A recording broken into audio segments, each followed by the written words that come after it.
Assalamualaikum warahmatullahi wabarakatuh.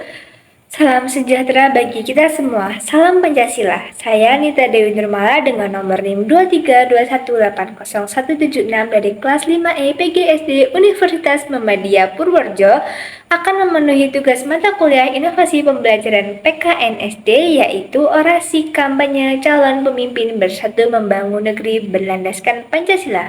Saudara-saudara sebangsa dan setanah air, hari ini saya berada di hadapan kalian semua bukan hanya sebagai calon pemimpin, tetapi sebagai calon anak bangsa yang mencintai tanah air ini sepenuh hati.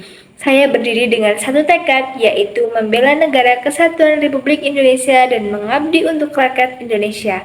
Indonesia adalah bangsa yang besar.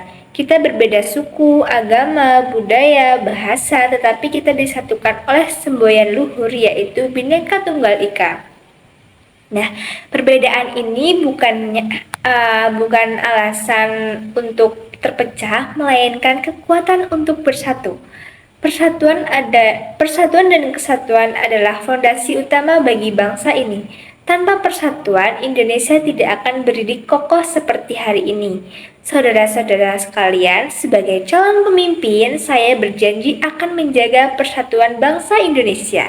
Saya menolak segala bentuk perpecahan, ujaran kebencian, dan adu domba yang dapat merusak keutuhan NKRI. Karena bangsa yang besar adalah bangsa yang mampu bersatu dalam perbedaan. Landasan perjuangan saya jelas dan tegas. Pancasila. Pancasila bukan sekedar hafalan, tetapi juga pedoman hidup berbangsa dan bernegara. Sila pertamanya yaitu mengajarkan kita untuk bertakwa kepada Tuhan Yang Maha Esa dan saling menghormati antar umat beragama. Sila kedua yaitu menegaskan pentingnya kemanusiaan yang adil dan beradab, di mana setiap manusia itu diperlakukan dengan adil dan bermartabat.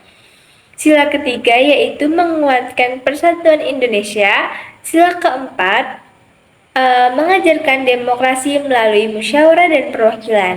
Dan yang terakhir, sila kelima yaitu menegaskan cita-cita luhur bangsa, keadilan sosial bagi seluruh rakyat Indonesia. Saya ingin menjadi pemimpin yang tidak melupakan nilai-nilai Pancasila dalam setiap kebijakan. Bukan pemimpin yang hanya pandai berbicara, berkata-kata, tetapi pemimpin yang bertindak. Saya juga menegaskan komitmen saya terhadap hak asasi manusia. Setiap warga negara berhak mendapatkan kehidupan yang layak, pendidikan, kesehatan, kebebasan berpendapat, serta perlindungan hukum. Tidak boleh ada diskriminasi, tidak boleh ada penindasan, dan tidak boleh ada ketidakadilan. Namun, kebebasan harus berjalan dengan norma dan hukum. Perlu diketahui, hukum di negeri ini adalah panglima tertinggi. Tidak ada yang kebal hukum baik rakyat biasa maupun pejabat kelas atas. Itu semua harus tunduk pada aturan hukum yang berlaku. Norma sosial dan norma hukum harus menjadi pedoman agar kehidupan bermasyarakat berjalan dengan tertib, aman, dan damai. Saudara-saudara yang saya banggakan, politik dan kekuasaan sejatinya bukan alat untuk memperkaya diri, melainkan amanah untuk melayani rakyat. Kekuasaan tanpa moral hanya akan melahirkan kesewenang-wenangan. Oleh karena itu, saya diberi kepercayaan memimpin. Saya akan menggunakan kekuasaan untuk melindungi rakyat, bukan menindasnya. Pemimpin yang sejati adalah pelayan rakyat. Pemimpin sejati adalah mereka yang mendengar cerita rakyat-rakyat atau masyarakat kecil. Pemimpin yang sejati adalah mereka yang hadir saat membutuhkan. Saya memahami bahwa kebutuhan warga negara adalah hal yang paling utama. Rakyat membutuhkan pendidikan yang layak, pelayanan kesehatan yang adil, lapangan pekerjaan yang luas, rasa aman, serta jaminan kesejahteraan. Negara wajib hadir untuk memenuhi kebutuhan tersebut tanpa pandang bulu.